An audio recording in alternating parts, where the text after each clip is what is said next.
যাই হোক, ঘটনাটা হল সেদিনকে সোনাপুরের মধ্যে অভিষেক ব্যানার্জি মার খাওয়ার পর, মার খাওয়া বলে তো ওই ডিম আর পাথরের ঢেল খাওয়ার পর টিএমসি কিন্তু একটা কথা তুলছে, একটা প্রশ্ন তুলছে যে এইটা নাকি জনরোষ না। বিজেপি সরকার কবা লাগছে যে জনরোষ, মানুষের রাগ ক্ষোভ, সেই কারণে অভিষেক ব্যানার্জির উপরে এই ঘটনাটা হয়েছে। টিএমসি এবার কবা লাগছে যে না, মানুষ আমার প্রতি কোনো রাগ ক্ষোভ না, কারণ আমরা তো আইডি মানে নাই না, মানুষ আমার প্রতি কোনো রাগ ক্ষোভ না। বিজেপি এটা পরিকল্পনা মাফিক কিন্তু দুষ্কৃতী ব্যক্তির দ্বারা অভিষেক ব্যানার্জিকে হেনস্থা বা মারার উদ্দেশ্যে এটি একটা ষড়যন্ত্র করি, এটি একটা চাল করছে। এটা হচ্ছে টিএমসির কথা। তারপর তোমরা সেদিন হয়তো শুনছি না, সেদিন সন্ধেবেলায় মমতা ব্যানার্জি কিন্তু কইছে যে রাহুল গান্ধী আমাকে ফোন করছে, রাহুল গান্ধী ফোন করছে এবং সাতত নাকি এটিও কইছে যে অবস্থা যদি বেশি আশঙ্কাজনক তো হায়দ্রাবাদে নিয়ে আসেন। যাই হোক, তারপরে এই 2 দিনের ভিতরে অভিষেক ব্যানার্জি আবার টুইটের উপরে টুইট করে ভাসে দিবে লিখছে সমস্ত দেশের বিরোধী দলনেতা ধাঁই আছে, যেমন হেমন্ত সোরেন, অখিলেশ যাদব, কেজরিওয়াল, রাহুল গান্ধী, হ্যাঁ না, ও কি ভাগবত মান, সগাহে ধন্যবাদ জ্ঞাপন করবেন হচ্ছে এই কারণে যে এই সময়টার মধ্যে তোমরা আমার পাশে ছিলেন, তার জন্য তোমাকে অসংখ্য ধন্যবাদ। তো তার মানে এইসব কিছু দেখিয়ে এইটি স্পষ্ট বোঝা যায় যে ভারতবর্ষের যে বিরোধী, সার্বিক বিরোধী, সেই বিরোধী লোকগুলি টিএমসির পাশে আছে। সে রাহুল গান্ধী কন আর কেজরিওয়াল কন, সবাই টিএমসির পাশে আছে। সবাই এটি বিশ্বাস করে যে এটা কোনো জনরোষ ছিল না, এটা বিজেপির পরিকল্পিত প্ল্যান। তো ঠিক আছে, বর্তমান সময় আবার ওই ভিডিও দেখিয়ে যে ব্যক্তিগুলি আক্রমণ করছে ওইগুলোকে নাকি তোলা হচ্ছে।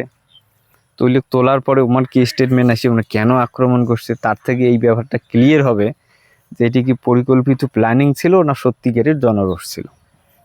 ঠিক আছে, এটা আগামী দিনে সময় সাপেক্ষ দেখার বিষয়, দেখব।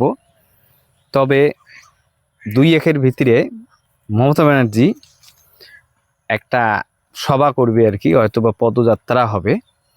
এইটি লক্ষণীয় বিষয় যে দেখি বর্তমান সময়ে মমতা ব্যানার্জির পিছনে লোক আছে কি নাই, কেমন মানুষ হয়, সেটাও একটু লক্ষণীয় বিষয়, সেটাও একটু ভালোভাবে দেখবেন যে দেখি বর্তমান সময় সত্যিকারই টিএমসির পিছনে মানুষ আছে না সবাই ডিমে দি ঢেলা হয়ে গেছে, দেখার বিষয়। এর পরে আবার কিছুদিনের ভিতরে যে এনডিএ জোট যেটা ছিল, বিরোধী জোট, সেটার মিটিং আছে 2-1 ভিতরেই হবে।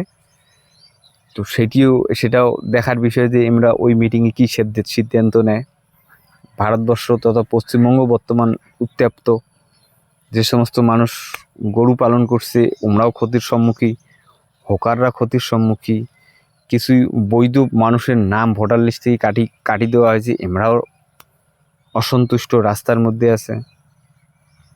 জেএনজি একটা ওই সিজিপির একটা আন্দোলন চলতেছে, ওই পাশে আবার দিল্লি লেভেলে যদি ধরেন নিটের পেপার লিক হওয়াতে ছাত্র সমাজ রাস্তার মধ্যে নামি বিক্ষোভের মুখে আন্দোলনে আছে। তো আমরা মিটিং করি কী সিদ্ধান্ত নেয়, এই এত শত আন্দোলনগুলো একসাথে করিয়ে একটা বড় ধরনের আন্দোলন তৈরি করে নাকি ভারতবর্ষের মধ্যে, সেটাও একটা দেখার বিষয়। মোদিরাও আবার ওমার যেটা জোট আছে সে জোটের মিটিংটা ডাকছে, তারপরে পরেই প্রত্যেকটা রাজ্যের মুখ্যমন্ত্রীকে ডাকছে, মিটিং করবে যে আগামী দিনে ভারতবর্ষে যদি এই ধরনের সত্যিকারের কোনো ঘটনা হয় কীভাবে হ্যান্ডেল করবে। তো যাই হোক, এগুলো সময় সাপেক্ষ বিষয়, আগামী দিনে আমরা এই বিষয়গুলি দেখতে পাবো। তো মোর রিকোয়েস্ট ভাই তোমারটা এটাই, এই যে ব্যক্তিগুলো যে অভিষেক ব্যানার্জিকে ডাইরেক্ট আক্রমণটা করলো, বর্তমান সময় তো ভিডিও দেখিয়ে ও শনাক্ত করে তুলে নিয়ে এসে হবে লাগছে, আগামীতে হয়তো জেল হবে, নাহলে তো ক্যাচ চালাইতে হবে তোমাকে। তো একটা শান্তিপূর্ণ জীবন এই কিছু নেতা মন্ত্রীর কারণে, উস্কানিমূলক কথার কারণে কেন এইভাবে অসুস্থ করে তোলেন, মানে অশান্ত করে তোলে, ক্যা মিলতা হয়? স্বাধীন সুস্থ জীবনযাপন করো না। খালি যে এই অভিষেক ব্যাপারটা সেটাও কিন্তু না। যখন শুভেন্দু অধিকারী যখন ক্ষমতায় আসে নাই, ও কিন্তু একবার কুচবিহারে আসছিল, কুচবিহারে আসলে ইয়ের যে কনভয়টা ছিল গাড়ির মধ্যে হামলা করা হয়েছে, গাড়ি ভাঙিয়ে দেওয়া হয়েছে, হ্যাঁ, ওকেও একটা হেনস্থা করার কিন্তু চেষ্টাটা করা হয়েছে। ওই সময় যে লোকগুলো করছে কুচবিহারে, বর্তমান সময় যে লোকগুলো করলো সোনাপুরে, এলে একই শ্রেণীর লোক। মোর বাসা এলে সন্ত্রাসবাদী লোক, এইগুলোই হচ্ছে দেশদ্রোহী।